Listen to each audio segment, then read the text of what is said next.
Ito ang Jujutsu Kaisen Season 3, Episode 1 hanggang Episode 6, kumpleto at compressed recap. Habang maingat na nakikinig si Itadori sa paligid, biglang may cursed spirit na sumubok hulihin siya kaya agad siyang tumalon sa kabilang gusali, ngunit mas marami pang curse ang naghihintay sa kanya roon. At bago pa siya makatakas, hinablot siya ng napakalaking curse at ibinato siya sa kabilang gusali. Pero sa mismong sandaling yun, dumating si Yuta, pinatay ang curse, at agad siyang umatake kay Itadori gamit ang kanyang espada, ngunit nagulat siya nang mapigilan ni Itadori ang kanyang atake. Pagkatapos nito, bumalik ang kwento sa nakaraan kung saan makikita ang bahay ng Zenin clan. At dumating si Naoya Zenin para bisitahin ang clan head na si Naobito Zenin. Doon, malinaw ang pagiging mapangmata ni Naoya habang binabanggit niya ang tungkol kina Maki at Mai, ipinapakita ang bulok na paniniwala ng Zenin clan. At walang pag-aalinlangang sinabi ni Naoya na siya ang magiging susunod na head ng clan dahil useless ang lahat ng iba. Maya-maya, dumating ang abogado ni Naobito at ibinalita na patay na si Naobito dahil sa matinding sugat na tinamo niya matapos sunugin ni Jago, at sinimulan niyang basahin ang huling habilin kung saan itinalaga si Naoya bilang ika-27 head ng Zenin clan, ngunit may kondisyon, kapag namatay o nawala ng kapangyarihan si Gojo Satoru, tutuparin ang pangako kay Toji Fushiguro at si Megumi Fushiguro ang magiging bagong head ng Zenin clan at magmamana ng lahat ng assets. Lubos na nagulat si Naoya at agad niyang tinanong kung nasaan si Megumi. At nang malaman niyang hinahanap nito si Itadori na vessel ni Sukuna, nagpasya siyang patayin si Itadori para makarating kay Megumi at alisin ang lahat ng hadlang sa kanyang pagiging clan head. Samantala, inaalala ni Itadori ang mga nangyari sa Shibuya incident nang biglang lumapit si Choso at tinanong ang kalagayan niya. At kahit sinasabi ni Itadori na maayos siya, ramdam pa rin niya ang sakit ng tinamaan ng Black Flash at ang patuloy na paglakas ni Sukuna sa loob niya. Ngunit ramdam ni Itadori ang bigat ng kasalanan sa dami ng taong napatay niya. Muling umatake ang mga cursed spirit kaya hinatak ni Itadori ang atensyon ng mga ito at isa-isa niya silang dinurog gamit ang suntok at sipa hanggang sa pumasok siya sa isang underpass kung saan naghihintay si Chuso, at sa isang iglap ginamit nito ang piercing blood technique para lipunin ang mga curse habang tinatapos ni Itadori ang mga natira. Habang pinagmamasdan siya ni Choso, napansin niyang mas kalmado at mas kontrolado na ngayon si Itadori. Biglang dumating si Naoya Zenin at hinanap si Megumi. At nang hindi niya makita ito, sinabi niya kay Itadori na may death sentence na siya dahil wala na si Gojo para protektahan siya, at handa siyang sirain ang katawan ni Itadori para mailabas si Megumi. Sa isang iglap, umatake si Naoya at sinuntok si Itadori. Sumugod si Choso para tumulong ngunit hindi siya makasabay sa sobrang bilis ng curse technique ni Naoya, kaya naghagis si Itadori ng bato para mailigtas si Choso, at doon napansin niyang may kakaiba sa lakas ni Naoya na may kinalaman sa kanyang cursed energy. Bago pa matapos ang laban, sabay-sabay nilang naramdaman ang isang napakalakas na cursed energy na para kay Itadori ay kahawig ng kay Gojo pero hindi eksakto, at sa isang malakas na pagbagsak mula sa itaas, winasak ni Yuta Okoso ang pader sa kanyang paglapag, at agad na naunawaan ni Choso na naparito si Yuta para patayin si Itadori, habang naalala naman ni Itadori na si Yuta ang second-year student na binanggit ni Megumi at isa sa pinakamalalakas na sorcerer sa Jujutsu High. Si Yuta ay isang special grade sorcerer, kaya tinanong niya si Naoya kung sino talaga ito. Sinagot naman siya ni Naoya na pinsan siya ni Maki Zenin at pareho lang sila ng pakay, patayin si Itadori Yuji. Kaya hindi siya haarang sa gagawin ni Yuta. Agad namang sinabi ni Choso kay Itadori na kailangan na niyang tumakas dahil sobrang bilis ni Naoya at imposibleng makatakas sila pareho, kaya siya na ang baalang hamarang dito. Tinanong pa ni Itadori kung magiging okay lang ba siya, pero sinabi ni Choso na huwag na siyang mag-alala dahil si Itadori ang tunay na target. At ang kailangan lang niyang gawin ay makaligtas kay Yuta, dahil kung lalaban siya rito, siguradong mamamatay siya. Lalo na't ang presensya nito ay parang kay Gojo. Iminungkahi ni Naoya kay Yuta na maaari niyang patayin si Itadori, pero kailangan muna nilang itago yun sa higher-ups dahil gusto niya munang gamitin si Itadori bilang pain, at pumayag naman si Yuta sa plano habang si Naoya ang bahala kay Choso. Bago tumakas si Itadori, sinabi ni Choso na magkita sila ulit sa parehong lugar kinabukasan, sa kanya inatake si Yuta gamit ang piercing blood, dahilan para si Yuta na mismo ang humabol kay Itadori. Habang hinahabol siya, napagtanto ni Naoya na sobrang bilis talaga ni Itadori at kahit gusto na sana niya itong durugin agad, hindi niya ito maabutin, kaya humarap na lang siya kay Choso. Minamaliit niya ang blood manipulation technique, sinasabi na bukod sa piercing blood ay hindi naman ito ganoon kapanganib. Samantala, hinarang ni Itadori ang espada ni Yuta, dahilan para mapansin ni Yuta na ang galaw niya ay kahawig ni Maki, kaya mas naging agresibo ang kanyang mga atake. Pinakawalan ni Yuta ang napakalakas na cursed energy na sumire sa gusali at tumalsik si Itadori palabas. Sinabi ni Yuta na huwag magulat, kahit hindi siya mukhang power type, napakalakas niya, at doon naisip ni Itadori na kahit kulang si Yuta sa purong pisikal na lakas, binabawi niya yun sa pamamagitan ng napakalaking cursed energy na ginagamit niya para i-boost ang sarili, pero kakaiba ang level nito kumpara sa iba. Sinabi pa ni Yuta na kahit mas marami siyang cursed energy kaysa kay Gojo Satoru, may 6 eye si Gojo kaya halos zero ang energy loss nito, samantalang siya ay napapagod, kaya pagdating sa performance, number 1 pa rin si Gojo. Pagkatapos ng usapan, sineryoso na ni Yuta ang laban, at hirap na hirap si Itadori basahin ang mga galaw niya, dahilan para maalala niya ang sinabi ni Todo na habang mas magaling ang isang sorcerer, mas mahirap basahin ang daloy ng cursed energy nito. Naalala rin niya na ang first-rate sorcerers ay kayang kontrolin ng cursed energy hanggang sa huling sandali ng atake. Naalala ni Itadori ang mga huling salita ni Nanami, na kailangan niyang pasanin ang lahat, kaya sinabi niyang hindi pa siya pwedeng mamatay, pero inatake pa rin siya ni Yuta. Habang umiiwas, kumuha si Itadori ng kutsilyo mula sa isang sasakyan at ginamit ito.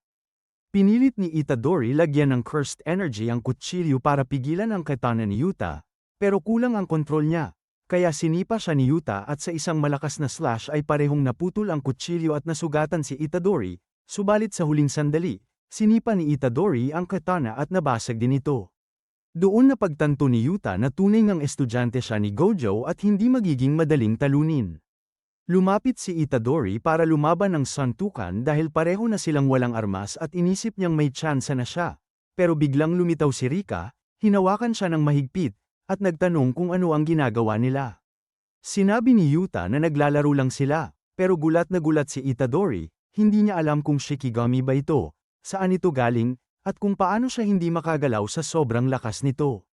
Inutusan ni Yuta si Rika na hawakan si Itadori, at sa isang iglap, tinusok niya ng espada ang dibdib nito.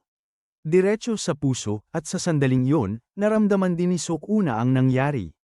Sa kabilang banda, patuloy na binubugbog ni Naoya si Choso, at wala itong magawa dahil hindi niya maintindihan kung ano talaga ang curse technique ni Naoya, at ayaw rin itong ipaliwanag.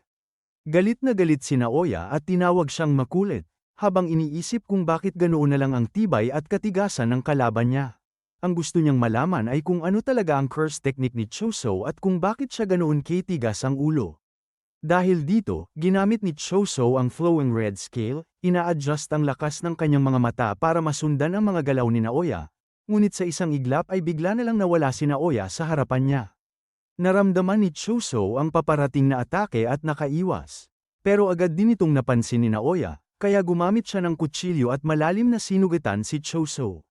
Napagtanto ni Naoya na ginagamit ni Choso ang flowing red scale para palakasin ang eye muscles nito at masundan ang kanyang bilis, pero para sa kanya, wala rin itong silbi dahil pinaghandaan na niya yon. Nang tanungin siya ni Choso kung galit ba siya sa sarili niyang mga kapatid. Diretsahang inamin ni Naoya na kinamumuhian niya sila dahil mas mahina ang mga ito kaysa sa kanya, at para sa kanya, wala silang halaga kung mabuhay man o mamatay. Sinabi naman ni Choso na tila ang lakas ni Naoya ay nagmula mismo sa kahinaan ng kanyang mga kapatid, bagay na hindi matanggap ni Naoya. Napansin ni Naoya na bumubuhos ang dugo ni Choso sa lupa, kaya umatras siya, ngunit biglang nagsimulang gumalaw ang dugong iyon at hinabol siya. Umatake ang dugo ni Choso kay Naoya, at kahit iniiwasan ito ni Naoya gamit ang kanyang curse technique, biglang tumahimik ang paligid at ang dugong tumalsik sa kanyang damit ay nagsimulang tumigas. Sinamantala ito ni Choso at agad siyang umatake gamit ang piercing blood. Ngunit sa huling sandali ay inactivate ni Naoya ang kanyang curse technique, habang papalapit si Naoya, hindi niya maintindihan kung bakit hindi agad umaatake si Choso, na siyang tumama at nakasugat kay Naoya. Humingi ng paumanhin si Choso at sinabing hindi niya kailanman maiintindihan kung paano nagagawang kamuhian ng isang tao ang sarili niyang mga kapatid. Saka siya muling umatake, ngunit biglang dumating si Yuta Okoso, Sinuntok si Choso at ibinato palayo, dala-dala ang tila walang buhay na katawan ni Itadori Yuji. Biglang umubo ng dugo si Naoya at napagtanto niyang nalasan siya. Hindi niya inakalang kaya ring gawin yun ng blood manipulation, pero ramdam niyang hindi ito ordinaryong dugo. Dahil dito, tinanong ni Yuta si Naoya kung kaya ba niyang gamutin ang sarili gamit ang reverse curse technique. Kapalit ng isang kondisyon, si Naoya mismo ang magsasabi sa higher-ups na patay na si Itadori. Samantala, sa isipan ni Itadori, nakita niya ang kanyang ama na si Jin, habang pinipigilan naman ng kanyang lolo si Jin na lumapit sa ina ni Itadori dahil matagal na raw itong patay. Ngunit pinakiusapan ni Jin na huwag sabihin ang ganoong bagay dahil nananatili ang mga alaala sa isipan ng bata, at sa sandaling yun, biglang lumitaw ang ina ni Itadori, may marka sa ulo na kapareho ng kay Geto, at dito unti-unting nagsisimulang mabunyag ang mas madilim na katotohanan sa pinagmulan ni Itadori. Nagkamalay si Itadori, at sobrang natuwa si Yuta nang makita yun, pero si Itadori mismo ay litong-lito pa rin sa nangyayari. Kaya ipinaliwanag ni Yuta na noong Setyembre, dumalaw sa kanya si Gojo Satoru at hiniling na bantayan niya si Itadori. Ipinakita sa alaala ang usapan nila ni Gojo. Sinabi ni Gojo na kung sakaling may mangyari sa kanya, gusto niyang si Yuta ang mag-alaga sa mga first year at second year, at pagdating naman kay Hakari, sigurado raw siyang kakayanin nito ang sarili niya. Nagulat si Yuta at sinabing hindi niya kailanman maisip na may masamang mangyayari kay Gojo. Pero sinabi ni Gojo na kailangan talagang bantayan ni Yuta si Itadori, dahil tulad niya noon, sinubukan ding patayin si Itadori ng palihim. Kaya mas mapapanatag daw siya kung si Yuta ang mag-aalaga rito. Dahil sa mga salitang yun ni Gojo, napilitan si Yuta na magkunwari, dahil kung hindi niya ginawa yon, may ibang ipapadala ang higher-ups para patayin si Itadori o tuluyan nilang itago ang impormasyon tungkol sa kanya. Hindi rin naman daw tanga ang mga yon. Kaya para maging opisyal na executioner ni Itadori, napilitan si Yuta na pumasok sa isang binding vow kasama sila, isang kasunduang papatayin niya si Itadori. Iyon ang dahilan kung bakit niya ito pinatay, kaya humihingi siya ng tawad. Nagtanong si Itadori kung ganoon pala ang nangyari, bakit buhay pa rin siya ngayon. Ipinaliwanag ni Yuta na lahat yon ay dahil sa reverse curse technique niya. Sa mismong sandaling pinahinto niya ang puso ni Itadori, agad din niya itong sinimulang pagalingin gamit ang teknik na yon. Sinabi rin ni Yuta na pangalawang beses na itong namatay si Itadori sa mata ng lahat, pero sa sitwasyong yon, wala na talaga siyang ibang choice.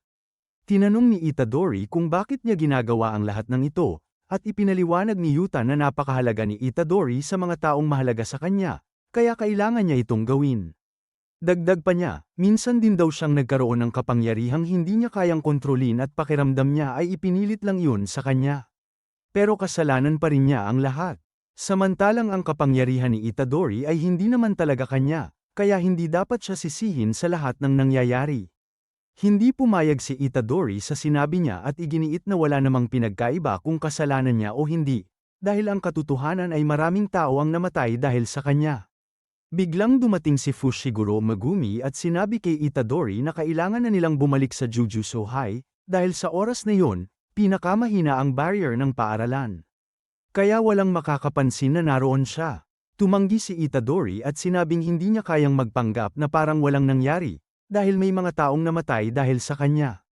Sinabi naman sa kanya na hindi lahat ay kasalanan niya at hindi niya kailangang akuin ang lahat mag-isa.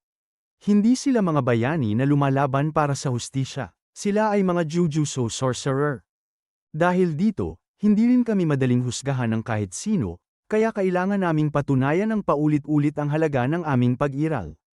At higit sa lahat, wala rin kaming oras para mag-focus sa sarili namin, dahil marami pa kaming kailangang iligtas na tao. Sigurado akong yun din ang gusto mong gawin, kaya una sa lahat, tulungan mo akong iligtas sila. Kaya Itadori, nakikiusap ako sa iyo, kailangan ko ang lakas mo. Dahil dito, nagdesisyon si Itadori na tutulong siya kay Fushiguro hanggang dulo. Ipinaliwanag ni Itadori na may plano si Yuta tungkol kay Sukuna at kay Fushiguro. At nagawa ni Sukuna na kontrolin ang katawan niya noon sa Shibuya dahil pinakain sa kanya ang 10 daliri ng sabay-sabay. Sa ngayon, 15 daliri na ni Sukuna ang nasa loob niya. Kaya kahit kainin pa niya ang natitirang 5 daliri ng sabay, naniniwala siyang hindi pa rin magagawa ni Sukuna na agawin ang kanyang katawan. Pero kung sakaling mangyari yun, nakikiusap siya na patayin siya agad, at buo ang paniniwala niyang kaya nila itong gawin. Pumayag si Yuta, at tinanong naman ni Itadori si Fushiguro kung ano na ang susunod nilang gagawin. Una, kailangan nilang bumalik sa Jujutsu High at makipag-ugnayan kay Master Tengen para malaman kung paano bubuksan ang Prison Realm, at kung ano talaga ang plano ni Noritoshi Kamo. Ang Calling Game ay parang isang terrorist attack laban sa buong mundo ng Jujutsu, at kung gusto nilang kontrolin ang sitwasyon, kailangan nila ng mga sagot, at si Master Tengen lang ang makakapagbigay nito. Sinabi ni Itadori na baka may alam si Yuki tungkol dito, pero ipinaliwanag ni Fushiguro na nakausap na niya si Yuki at siya mismo ang nagbigay ng ideyang ito.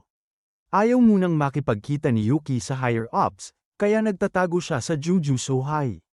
Ang pinakamalaking problema nila ay ang mga concealing barrier ni Master Tengen, dahil may libu-libong pinto roon na palaging nag-shuffle, at iisa lang ang tamang pinto na papunta sa Tombs of the Star Corridor kung saan naninirahan si Master Tengen.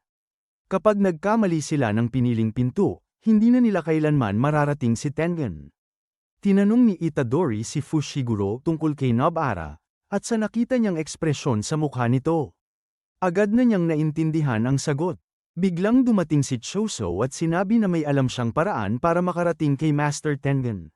Pumasok sila sa isang secret room sa loob ng Jujutsu High, kung saan naghihintay sina Maki at Yuki.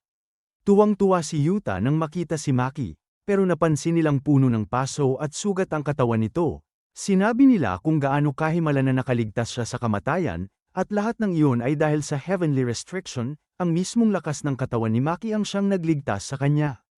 Tinanong ni Maki si Fushiguro tungkol sa concealing barrier ni Master Tengen, kaya pumasok si Choso para ipaliwanag ang lahat.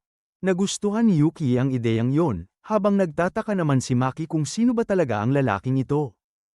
Dahil dito, nahanap ni Choso ang tamang pinto na papunta sa Tombs of the Star Corridor. Pagdating doon, bumungad sa kanila ang isang kagubatan kung saan matatagpuan ang Cursed Warehouse.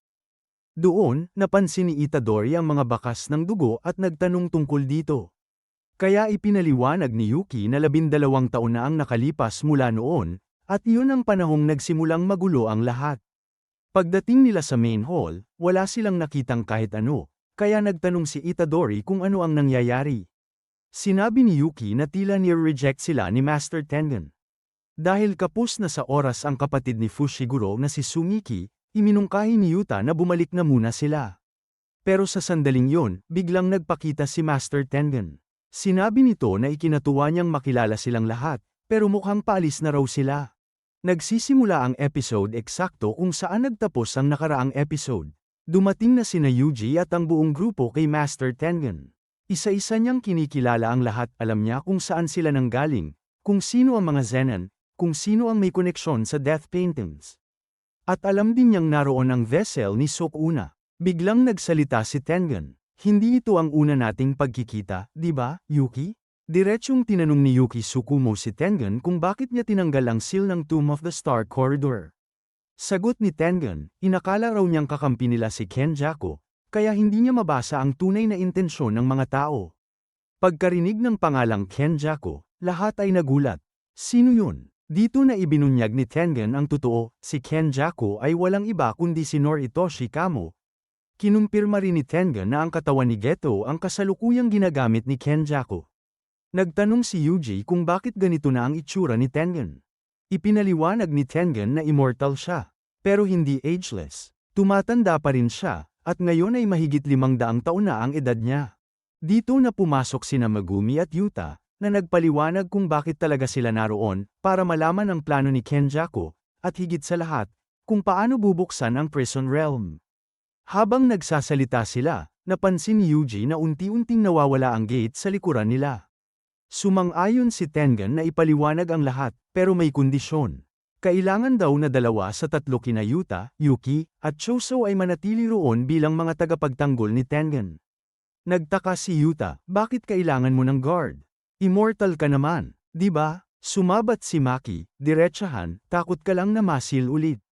Dito na natin nakita ang ilang kakayahan ni Tengen, kasabay ng pagpapaliwanag tungkol sa layunin ni Kenjaku. Ayon kay Tengen, ang plano ni Kenjaku ay pilitin ang buong Japan na mag-evolve ang humanity. Pero ang tanong ni Megumi, alam na namin yan, pero ano ba talaga ang eksaktong plano niya? Bakit ginamit ni Kenjaku ang barriers ni Tengen at ang idol transfiguration para gawing sorcerers ang mga ordinaryong tao? Ipinaliwanag ni Tengen na ang cursed energy ay karaniwang near-refine sa pamamagitan ng maximum, Uzumaki, kaya limitado ang epekto nito sa bawat individual. Dito naglabas ng matinding revelasyon si Tengen. Sa tingin niyo ba, ako lang yung nakikita niyo ngayon? Hindi.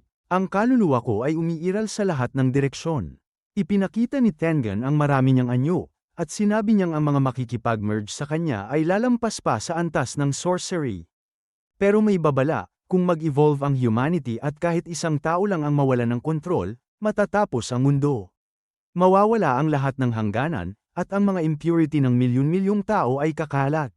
Tinanong ni Yuji kung bakit ginagawa ni Kenjaku ang lahat ng to. Tahimik na sagot ni Tengen.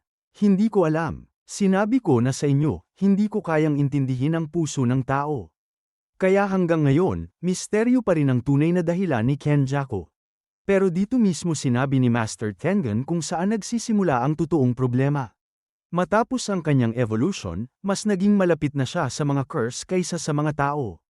Dahil doon, isa na siyang valid target ng cursed spirit manipulation. Pagkarinig nito, literal na nakatulala ang lahat.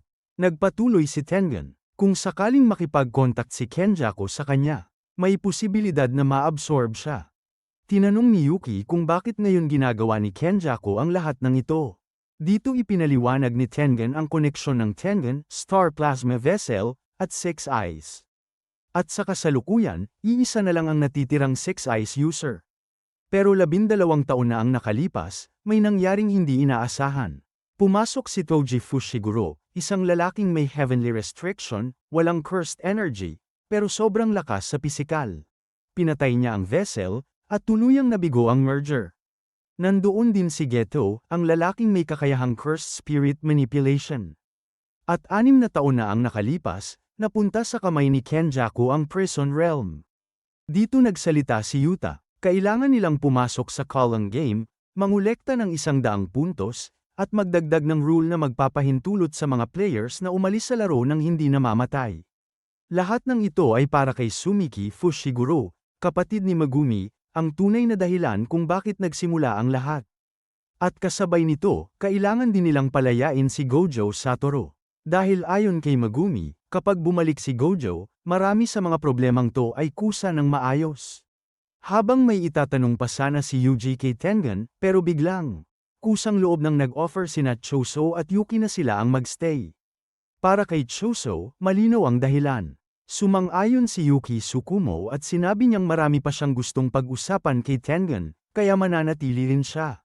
Nagpasalamat si Tengen sa kanilang dalawa, at sa kanya inilabas ang isang bagay na parang Prison Realm, ang tinatawag na backside o backdoor nito.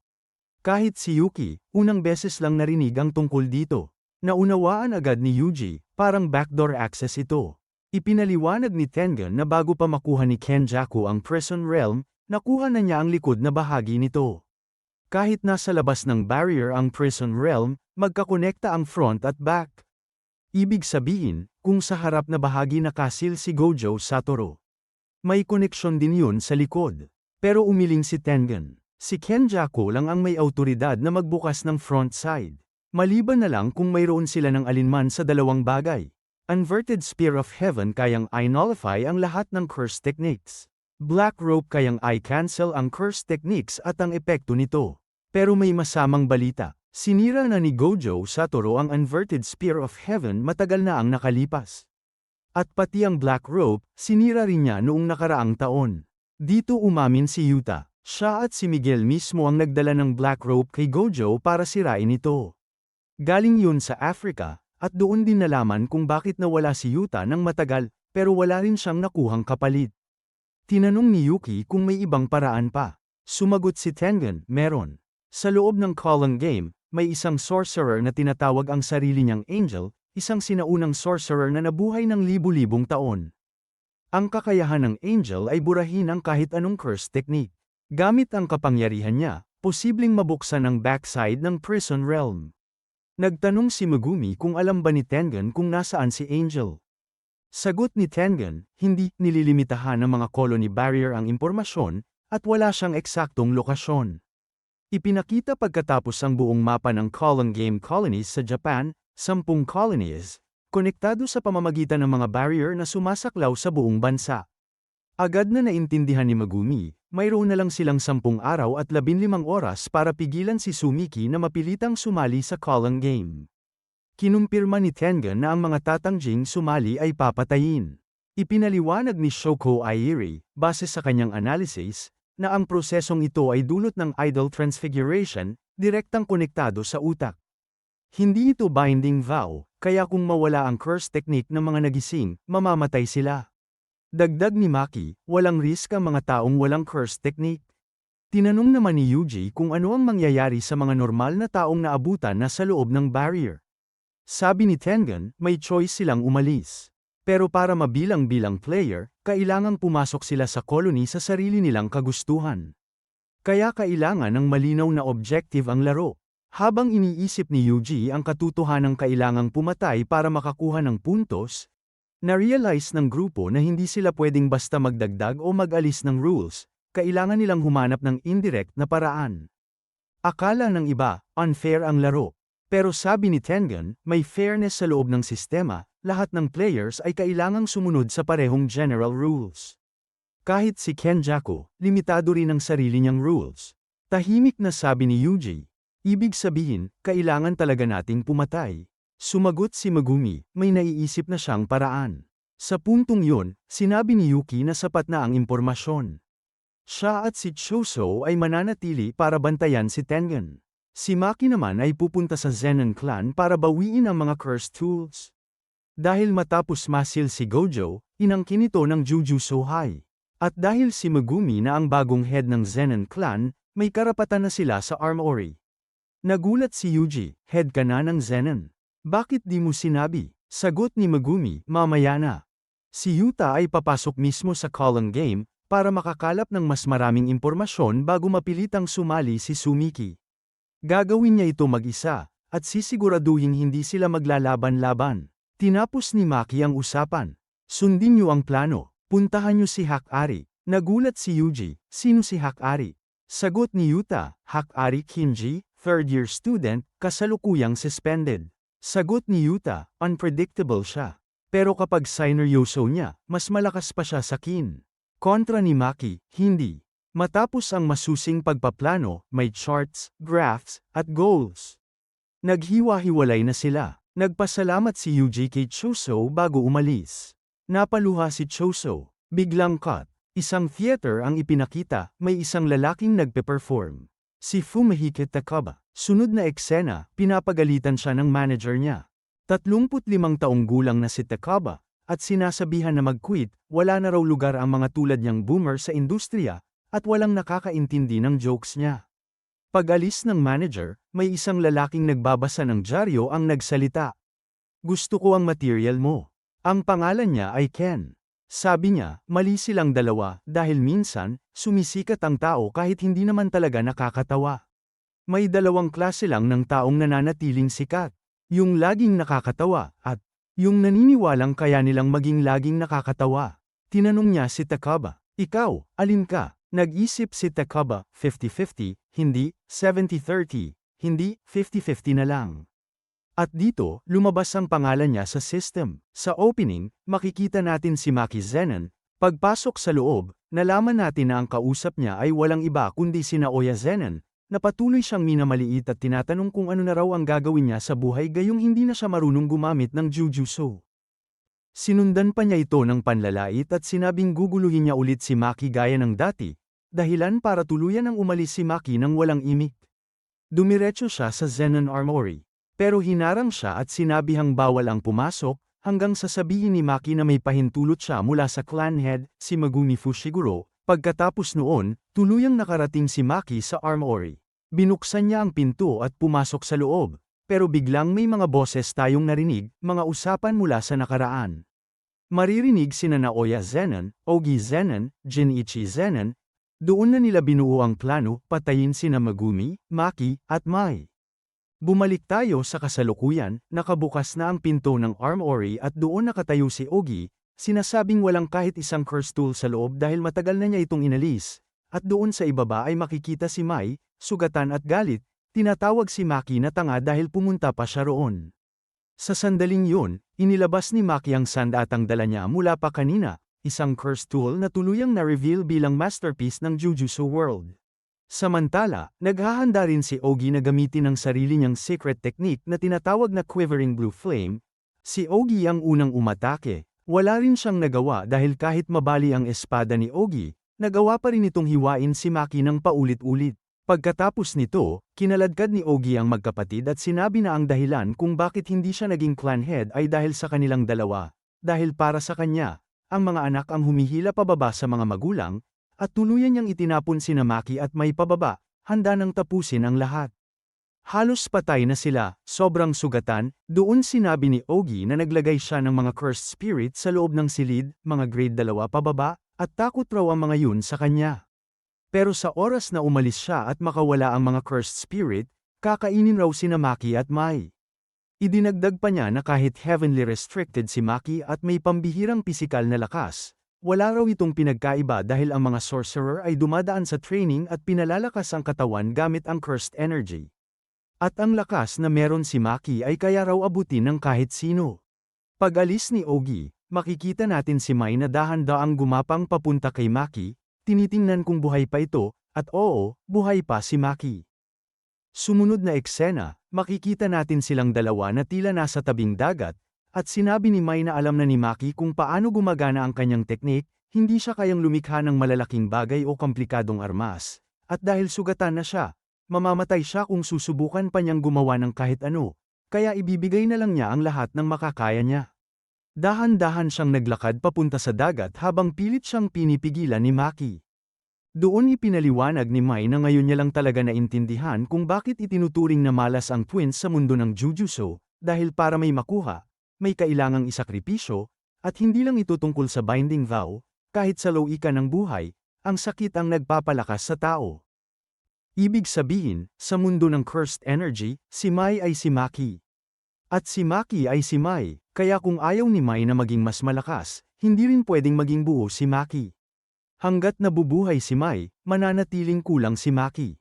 Lumapit si Maki at sinabing naiintindihan na niya, pero pinakiusapan niya si Mai na bumalik, subalit ngumiti si Mai at sinabing may iiwan siyang regalo, kukunin niya ang lahat ng cursed energy ni Maki. Ang tanging hiling niya ay isang pangako, lipulin ang lahat.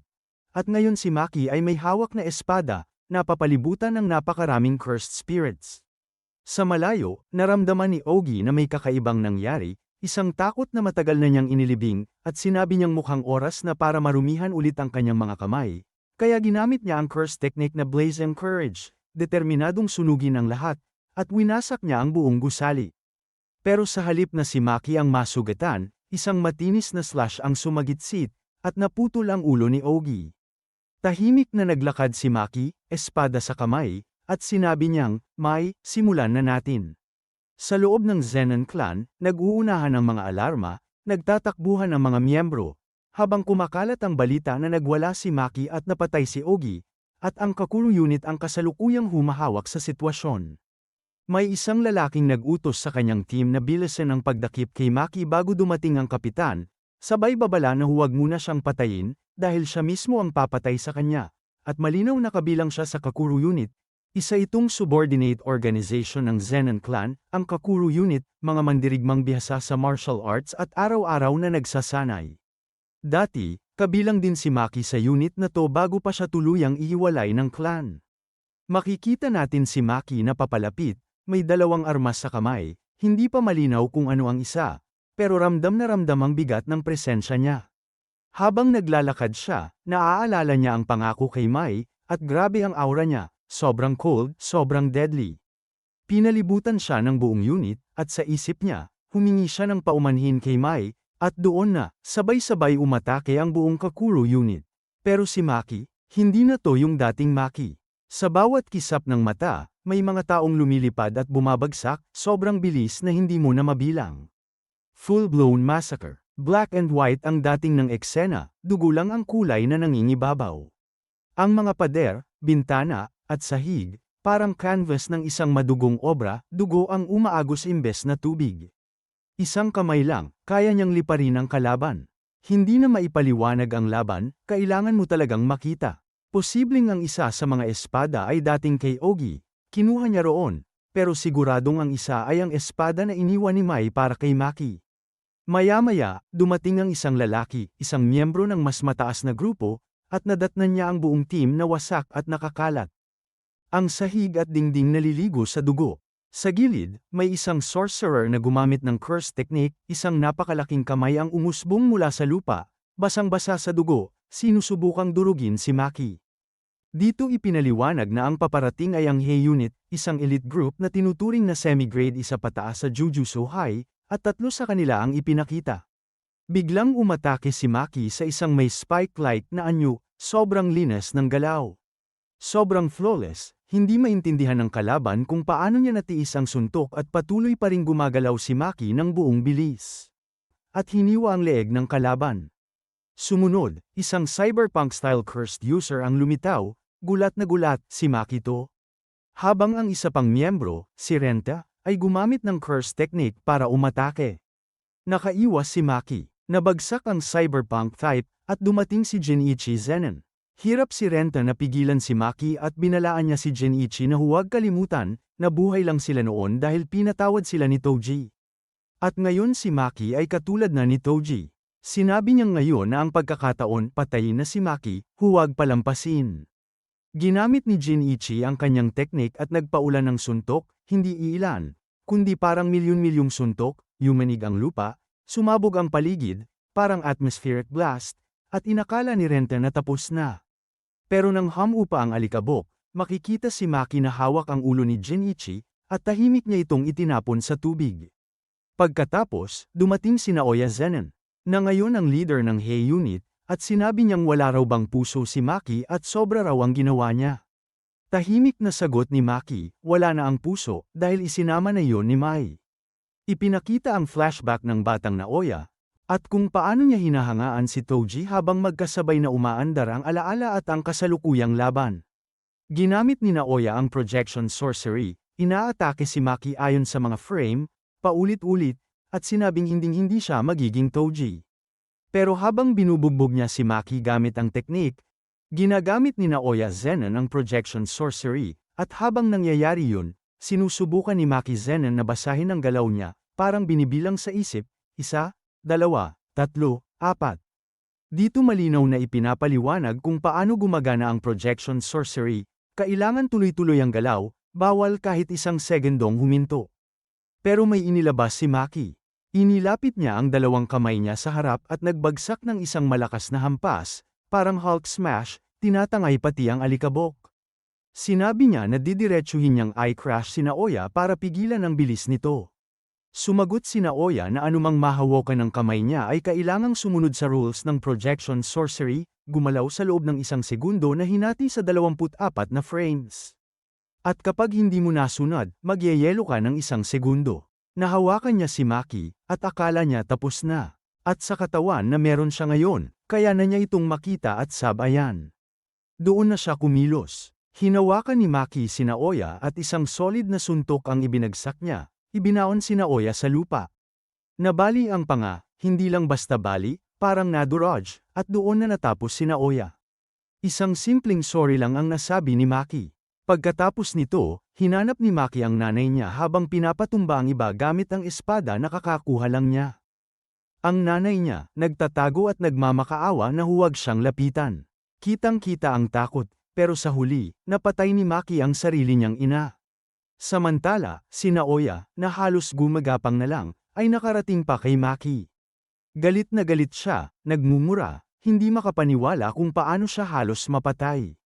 Pero kahit sugatan, lumabas ang nanay ni Maki na may hawak na patalim at doon niya tuluyang pinatay si Naoya Zenin.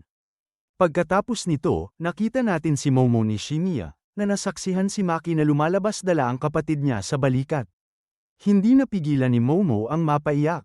Sinabi ni Maki kay Momo na ipinagkakatiwala niya rito ang natitirang mga bagay. Sa simula ng episode, ipinakita muna sa atin si Panda, ang paborito nating baby panda.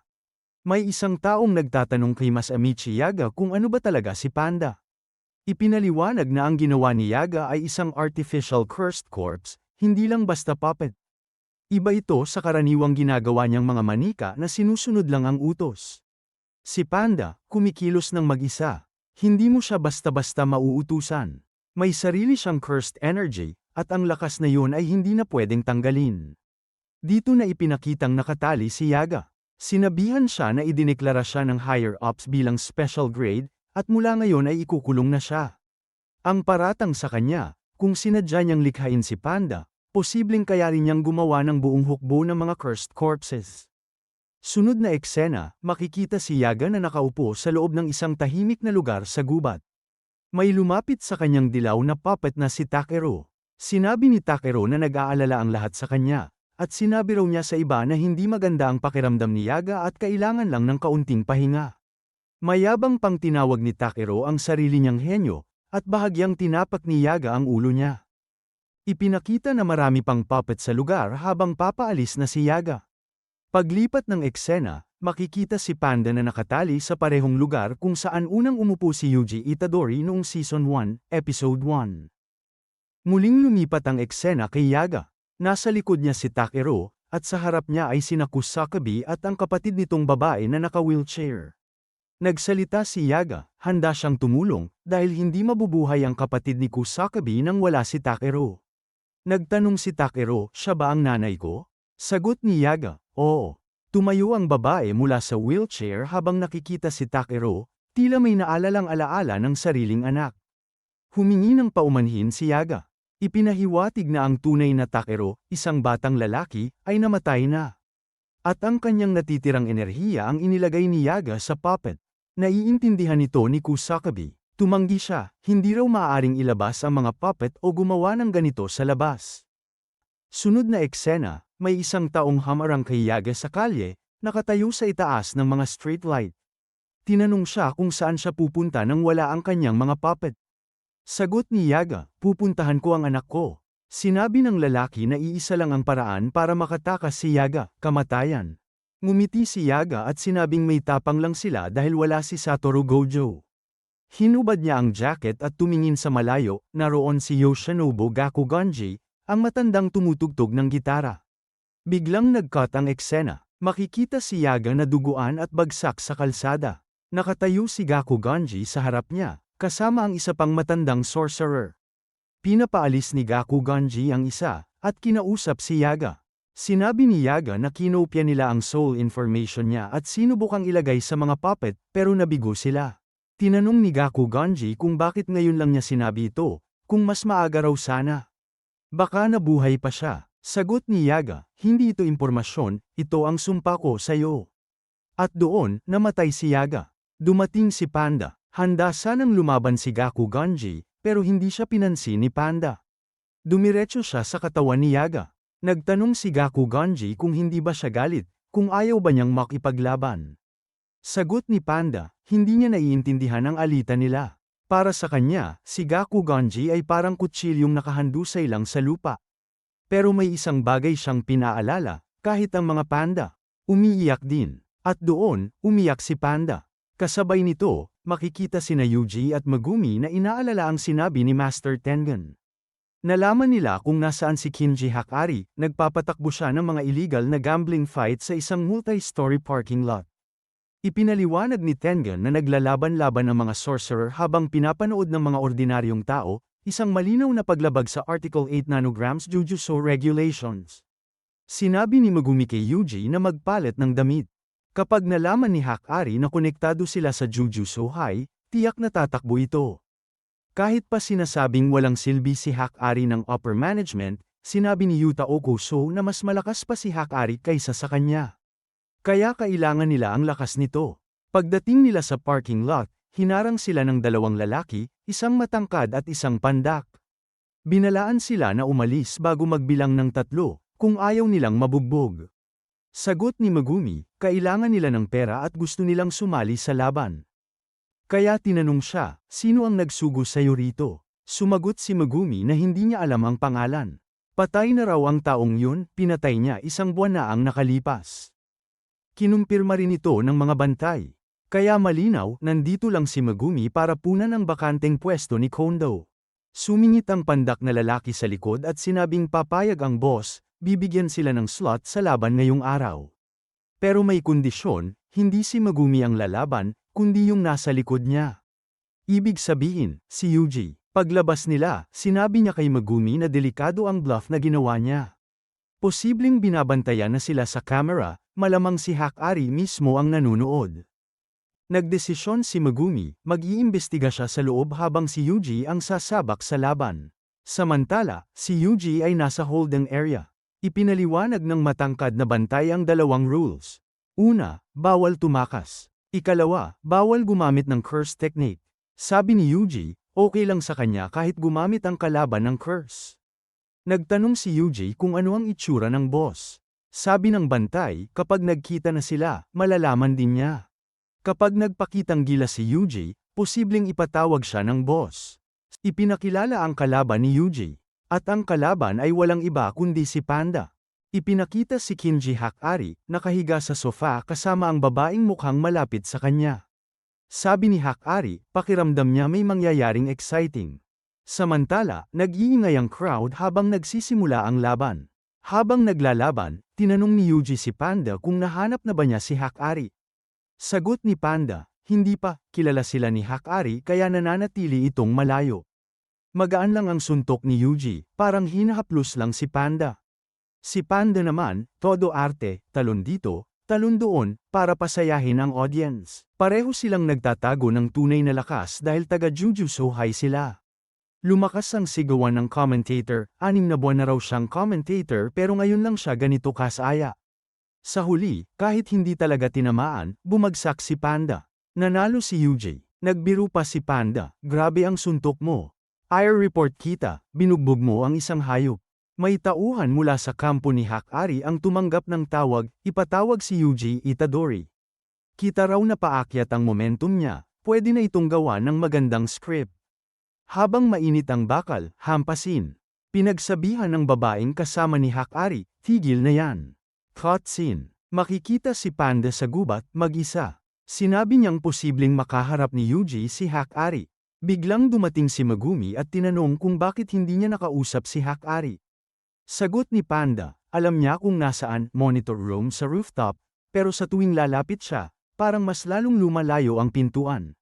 Parang Infinity ni Gojo Satoru. Posibleng curse technique ito ni Karara. Nagtanong si Megumi kung nangyayari lang ito kapag nasa monitor room si Karara. Hindi sigurado si Panda, pero mabuti raw at dumating sila. Plano ni Megumi, huwag umasa kay Yuji, pero sabi ni Panda, baka si Yuji lang ang kayang makalapit kay Hakari dahil hindi ito marunong magsinungaling. Kapag nakapasok si Yuji sa monitor room, saka gagalaw si Megumi. Alam din ni Panda ang blind spots ng camera at lokasyon ng mga bantay. Cut kay Hakari, kasama ni Yuji si Karara, papunta sa loob. Sinabi ni Karara na bata pa si Yuji para sa first year. At naulit ni Hakari ang 1 taon. Excited daw si Hakari at gusto niya yun. Sa loob, inalok ni Hakari si Yuji ng business opportunity, 10,000 piso yen kada buwan, pwedeng gawing 20,000 piso kung kukuha ng course. Tumanggi si Yuji. Para kay Hakari, ang buhay ay sugal. Lahat nagsusugal, sa desisyon, sa pag-ibig, sa pangarap. Hindi sugal ang kinaiinisan ng tao, kundi ang pagkatalo. Sabi ni Yuji, may mga taong gusto lang ng tahimik na buhay. Sagot ni Hakari, wala siyang kilalang ganon. Gusto ni Hakari ang kontrol. Inalok niya si Yuji na sumali. Bago pa makasagot si Yuji, tumunog ang phone ni Hakari, call ni Karara, ibig sabihin may problema. Biglang inatake ni Hakari si Yuji, bumagsak ang mga pintuan sa paligid. Nagdadodge si Yuji habang umaandar ang curse technique. Nagbanggaan sila ng ulo. Sumigaw si Hakari, makinig ka sa akin. Sa mismong umpisa ng episode, ipinakita ang isang gwardya na ang tanging hinihiling lang ay matapos na ang duty niya para makauwi na.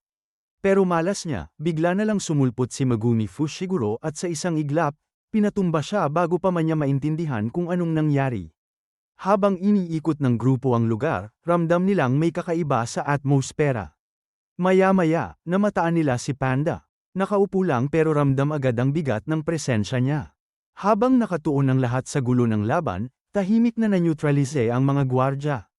Ngayon, magkasama nang umaakyat sina Panda at Megumi sa loob ng gusali para hanapin ang target nila. Pero bago pa sila makalayo, bigla silang hinarang ni Karara Hoshi. Sa sandaling nagtagpo ang kanilang mga mata, agad na napagtanto ni Karara na hindi basta-bastang tao ang mga nasa harap niya. Biglang may tumunog na tawag sa telepono. Mabilis ang reaksyon ni Megumi, agad niyang tinawag ang Divine Dog para harangan ang daan.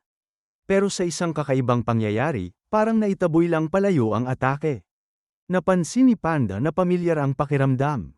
Sa tuwing lalapit siya, may misteryosong puwersang nagtutulak sa kanya palayo. Nang makita ito ni Karara, agad siyang tumakbo. Habang papalapit si Panda, pilit niyang ipinapaliwanag na hindi sila kalaban, gusto lang daw nilang mag-usap. Pero muling hinarang siya ng Divine Dog ni Megumi. Hindi siya makausad pasulong o paatras, dahil parehong may kakaibang marka sina Panda at ang Divine Dog. Lalong nalito si Megumi, sinubukan niyang makiusap. Sinabi niyang alam naman siguro ni Karara kung gaano nakalala ang sitwasyon sa Tokyo. May nangyaring napakasahol, at desperado silang kailangan ng tulong. Idiniin niya na kailangan nila si Hakari, at hindi raw sila kumikilos para sa interes ng Jujutsu High. Pero tinawanan lang siya ni Karara. Ipinaalala niya na ang Jujutsu High at ang mga tao roon ang unang pumutol ng ugnayan at tinalikuran sila ni Hakari. Halatang naguguluhan pa rin si Megumi sa ugat ng alitan. Kaya nagsalita si Panda at ipinaliwanag ang lahat. Nagsimula raw ang sigalot dahil sa matinding banggaan nila sa isang konserbatibong paksayon ng mga nakatataas. Ang sentro ng problema, ang curse technique ni Hakari. Kinwestiyon ni Karara kung bakit pa sila naroon. Kung andyan naman daw si Satoru Gojo. Bakit kailangan pa nila si Hakari? Ramdam niyang may tinatagong dahilan ang pagpunta nila roon. Dito na sinabi ni Megumi ang katotohanan. Nasil na si Satoru Gojo. Halatang nagulat si Karara, pero may pag-aalinlangan pa rin sa mga mata niya. Napagtanto ni Megumi na hindi sapat ang salita lang. Kaya nagpa siyang kumilos. Inactivate niya ang Rabbit Escape, at biglang bamahan ng mga Shikigami na kuneho sa paligid. Habang kumakalat ang mga ito, may napansin siyang kakaiba, lahat ng kuneho ay may parehong marka. Habang dumarami ang mga kuneho, nagtataka si Karara kung ano ang binabalak ni Megumi. Sa isip niya, dahil ang mga Shikigami ay gawa sa cursed energy, at ang teknik niya ay nagmamarka ng energy mismo, tinatreto ng kanyang kakayahan ang bawat kuneho na parang hiwalay na gumagamit ng cursed energy. At sa dami ng mga yon, naniniwala si Karara na madudurog si Megumi sa bigat ng sarili niyang cursed energy. Pero habang patuloy na dumarami ang mga kuneho, bigla na lang silang naglalaho at nagiging abo sa hangin. Doon na unti-unting naintindihan ni Megumi kung bakit may kinalaman ito sa mismong mekanismo ng teknik ni Karara. Napansin ni Megumi na may marka rin siya, katulad ng mga Shikigami. Nang tanungin niya si Panda, nalaman niyang minarkahan din ito. Magkakaiba man ang mga simbolo, napagtanto ni Megumi na hindi random ang mga ito. Isa pala silang konstelasyon. Isang celestial map ang tunay na sikreto ng buong teknik. Doon na nagsimulang kabahan si Karara. Halatang nagulat siya na parang nabubunyag na ang lihim niya. Hindi siya makapaniwala na ganoon kabilis na unawaan ni Megumi ang logika ng kanyang kakayahan. At nang buong kumpiyansang sabihin ni Megumi na ang pattern ay ang Southern Cross Constellation, kitang-kita ang pagkabigla ni Karara. Mas lalo siyang nainis sa sarili niya, dahil ang mismong reaksyon niya ang nagkumpirma na tama si Megumi. Ipinaliwanag ni Megumi na alam niya ang Southern Cross dahil sa kanyang kapatid. Binubuo ito ng 4 na pangunahing bituin, at malinaw na ang galaw ng teknik ay kontrolado ng posisyon ng mga bituing iyon. Batay sa rules ng konstelasyon, may mga taong pwedeng makalapit sa isa't isa, habang ang iba naman ay tinataboy palayo ng isang hindi nakikitang puwersa. Alam nilang kapag nakarating si Karara sa pinto, wala na silang tsansa na makapasok. Samantala, todo bantay si Karara, sinisigurong walang sino man ang makakalusot sa depensa niya. Habang sinusubukan nilang humanap ng siwang, biglang minarkahan ni Karara ang isang kotse sa malapit. Nagulat sila nang mapansing kapareho ng marka ni Panda ang simbolo sa sasakyan. Sa isang iglap, hinayla si Panda at literal na dumikit sa kotse, parang may magnet. Si Megumi lang ang nanatiling malaya. Agad siyang tumakbo patungo sa posibleng lokasyon ng ikalimang bituin, kahit anong pilit nilang kumawala. Hinihila pa rin sila pabalik. Dito na tuluyang naintindihan ni Megumi ang buong mechanics ng teknik. Napagtanto niya na hindi kailangang hawakan ni Kirara ang isang tao para markahan ito. Dahil hindi naman siya hinawakan, ganoon din ang mga kuneho, ibig sabihin, direktang minamarkahan ng teknik niya ang cursed energy mismo. Ito ang dahilan kung bakit napakahirap depensahan ng kakayahan niya, walang pisikal na contact na kailangan. Habang sinusuri ni Megumi ang paligid, sa wakas ay namataan niya ang ikalimang bituin. Doon niya naintindihan na ginagamit ni Kirara ang sarili niyang energy signatures para maglatag ng mga spatial markers na humaharang sa kanila. At sa sandaling yun, malinaw na sa kanya ang plano. At habang ihahakbang na ni Megumi ang galaw niya para abutin ang bituin, biglang sumulpot si Kirara at hinaranggan siya, pinipigilan siyang makumpleto ang plano. Inamin ni Kirara na hindi niya inasahang ganito ka-precise ang pagbasa ni Megumi sa kanyang teknik. Pero hindi siya papayag na matalo ng ganoon lang. Sa kasamaang palad para sa kanya, nagkamali siya ng tinansya, binaliwala niya si Panda. Ginamit ni Panda ang isa sa mga natitirang kuneho at pinalamig ito. Na lumikha ng malaking disruption. Dahil doon, tuluyang bumagsak ang buong constellation technique. Kaya nang masira ang balanse, sabay-sabay ding nag-collapse ang buong sistema. Labis na nagalit si Kirara. Galit na galit niyang sinigawan ang grupo. Tinatanong kung sa tingin ba nila ay maaari na lang baliwalain ang kapangyarihan niya sa pamamagitan ng paghahagis ng mga simpleng bagay na parang wala lang. Pero matagal nang naghihintay si Megumi sa eksaktong tamang sandali. Sa loob lamang ng 10 segundo matapos mag-fail ang teknik, pinasugod niya ang Divine Dog kay Kirara. Sa wakas, napigilan at na-restrain ni Megumi si Kirara. Tahimik na sinabi ni Kirara na kung hindi raw nahila ang Divine Dog kanina, baka hindi kailanman natuklasan ni Megumi ang sekreto ng kanyang teknik. Dito na ipinaliwanag ni Megumi ang pinakapundasyon ng rule, ang teknik ay nagpapahila sa mga bagay o taong may pinakamataas na cursed energy, na parang magnet, batay sa mga bituin sa konstelasyon. Genuinely impressed si Kirara. Tinanong niya kung first-year student lang ba talaga si Megumi, dahil ang tactical niyang pag-iisip ay lampas sa edad niya. Pero biglang nagbago ang tono ni Megumi. Ibinalik niya ang yabang at literal na nakiusap, sinasabing pakinggan lang sana ni Kirara ang sasabihin nila. At sa mismong sandaling yon, sumugod si Yuji Itadori mula sa ere, kasabay ng engranding pagpasok ni Kinji Hakari. Wala nang paligoy-ligoy, agad na binugbog ni Hakari si Yuji. Sinabi niyang makikinig lang siya pagkatapos niyang makita kung gaano karaming suntok ang kayang tiisin ni Yuji. Wala nang choice si Yuji kundi saluhin ang mga suntok. Hindi ito tulad ng mga laban sa Shibuya. Mga suntok ni Hakari ay pangbasag ng buto at mukha. Kahit si Kirara ay napapailing na sa bigat ng nakikita, at nakiusap kay Hakari na tumigil at makinig. Sinubukan ni Yuji na magpaliwanag, sinabi niyang ayon sa mga senior niya. Si Hakari raw ang pinakamalakas na tao sa paligid, at desperado talaga silang kailangan ng lakas niya. Tumawa lang si Hakari, tinanong niya kung handa ba talagang ialay ni Yuji ang buhay niya kapalit ng isang pabor. Kinwestiyon niya kung kaya ba ni Yuji ang panganib, sabay pangutya kay Principal Yaga, nagtatakang bakit raw nag-abala ang isang matandang tulad niya na sanayin ang isang mukhang walang silbi sa paningin niya.